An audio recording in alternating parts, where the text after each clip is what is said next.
Back in the Revolutionary War days, towns would often have a pole or a tree where people gathered to express their feelings on varying topics of the day.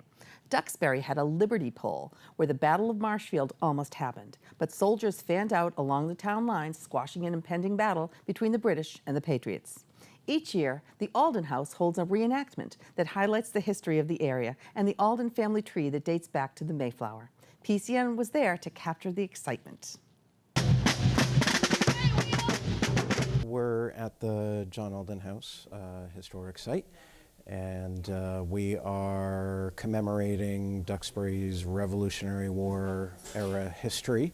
They have organized a Liberty Pole Day, which is to draw attention to and to commemorate the events in Duxbury leading up to the war.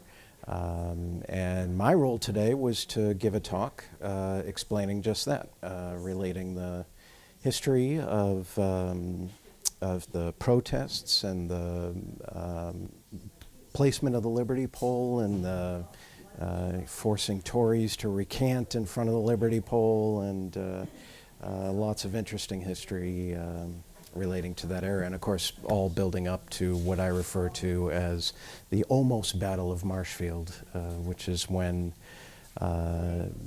minute companies and militia from Duxbury, Plymouth, Kingston, and surrounding towns kind of descended on Marshfield, where there was a garrison of redcoats in Marshfield. Shots were not fired, but the redcoats got away. They got on ships and they got back to Boston, but it was very nearly shots fired here in Marshfield. I think it's great to commemorate different eras of our history. The Revolutionary War era is something that gets a lot of attention in Concord and Lexington, but not so much down this way.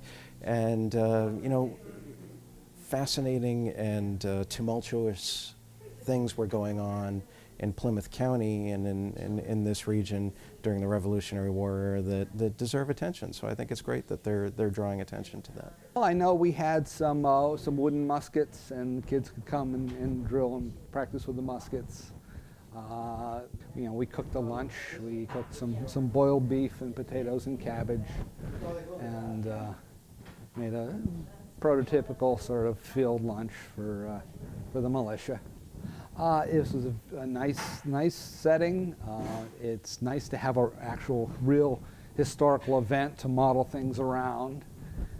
Nice to have something to actually fight over. As a reenactor, it's always nice to have a goal, and it worked well. This is, you know, public history. This is what we do. And I think today the event was very successful, and I think we succeeded in fulfilling our part of our mission, which is educating the public about the American Revolutionary War and the events leading up to it. You know, the militia did their demonstration, the Redcoats did their demonstration. The Redcoats had a surgeon with them who had his table laid out with all his medical instruments and medicines. And those are always big crowd pleasers at living history events. I think it's probably the most fun I've had in a while at a living history event. You know, you do a lot of them, you get kind of burnt out over a while, and this was something special. You know, to hold a recreation of something that actually happened on that location. Even though we took a little bit of liberty with it, it was still quite enjoyable. And we're again educating the public about the location as well as the events that happened here, and I think that was a great thing.